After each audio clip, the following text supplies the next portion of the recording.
question over there, Darren? Yes. Mind coming up to the podium? Well, Mr. Griffin, nice to talk to you. My question is, what are your thoughts on digital currency and how that's being introduced into the world and as a way to maybe decentralize the monetary system? And how do you view the government intervening in that? Or like, what are your thoughts on that whole process, what is happening currently? Yeah, that's a very important one. I think we're going to have somebody at the Red Pill talking on that, by the way. But I'm not an expert on it, but I've tried to read everything that comes across my desk. And here's my take on it right now.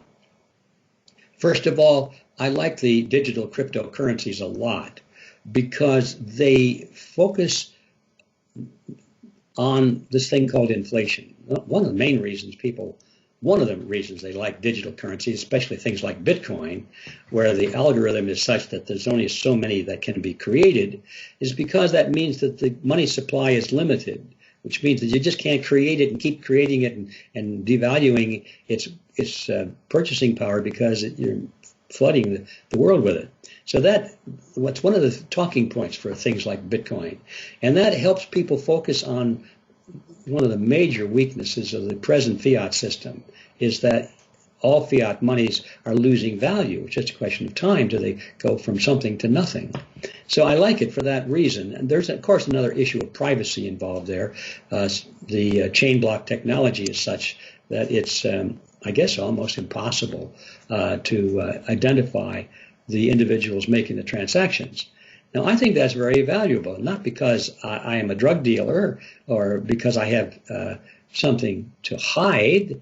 It's because I like my privacy. I don't want everybody knowing what I'm doing and how much money I might have or who I'm giving it to or anything like that. It's nobody's business but mine. So I think the idea of privacy is very, very important. Everybody that's interested in this topic has pretty much read about the issues I just mentioned.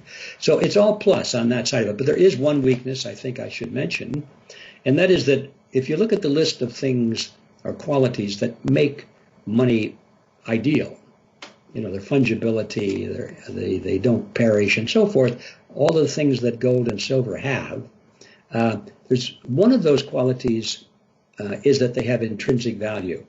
So that even if nobody wants your money to use it as a medium of exchange, they still would want it because it has value in itself, not as money. For example, you know, in the beginning when money was first being developed as a concept, the most common money was wheat and grain, and then it was cattle. And it was stuff you could eat. So if you didn't, if you didn't want to exchange it, at least you could eat it. So and that's why it became valuable to have gold and silver because, well, if you didn't want it as a pretty coin or to exchange it, hey, you could melt it down and make jewelry out of it.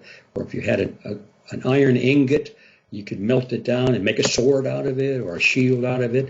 And in those primitive days, weapons of war were perhaps the most important thing you could have to defend yourself and your family. So intrinsic value is an extremely important thing for a good money. And that's one thing that the cryptocurrencies and the digital currencies do not have. Some people have called it vaporware because if the internet goes down, what do you got? Well, you've got a dead computer and that's it. It's gone. And you just hope that the internet comes back up and that the system will work again when it comes back up.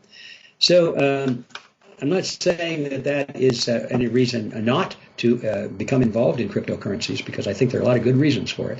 But I just think people should be aware that it is a potential problem. Now, some people are trying to resolve that problem. I know that they want to back cryptocurrency with something of tangible value. It's a hard task because if you're going to back cryptocurrency with something of intrinsic value, then the cryptocurrency becomes just another rendition of it. Just like, for example, paper money is good only because it's backed by gold or silver.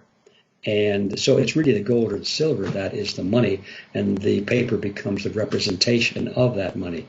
So in order to make a cryptocurrency work in that fashion, then the cryptocurrency would have to be just like a receipt rather than the essence itself.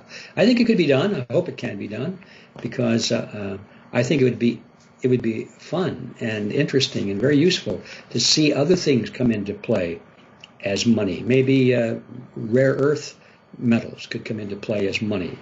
Things like that, where a little tiny quantity would be very, very valuable, and so somebody would have to be able to digitize it and issue hundredths or thousands of a part of that.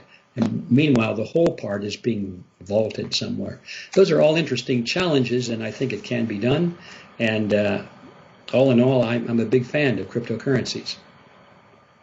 Absolutely. And I really enjoy your outlook on this subject because, of course, one of the biggest problems with fiat currency is that it's centralized. And I think a lot of people are quite concerned, and rightly so, about the notion of them trying to hijack cryptocurrency and centralize it. One of the great things about cryptocurrency is that it's decentralized, and that kind of plays into what you were talking about before, Mr. Griffin, about a cashless society, as they are trying to create digital currencies that only run through the bank. So I'll put it this way: if your money's in the bank, it's not yours, it's the bank's. And if your money's always being transacted through the banks without any physical money in your hand, that means your money is always owned by the banks, which is a huge, huge problem that a lot of people see. So people definitely have to see the difference between what cryptocurrency is as it's decentralized, as a great insurance, maybe not forever, but a great insurance all the same, and then at the same time look at centralized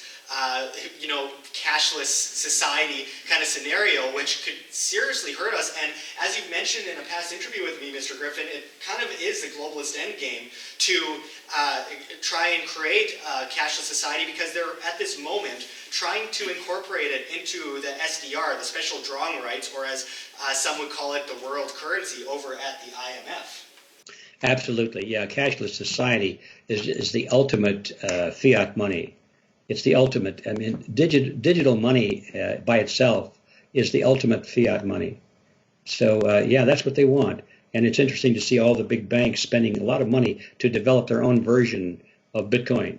But their own version of Bitcoin will not be cryptocurrency. Crypto meaning hidden, unbreakable, or secret, in the crypt, so to speak.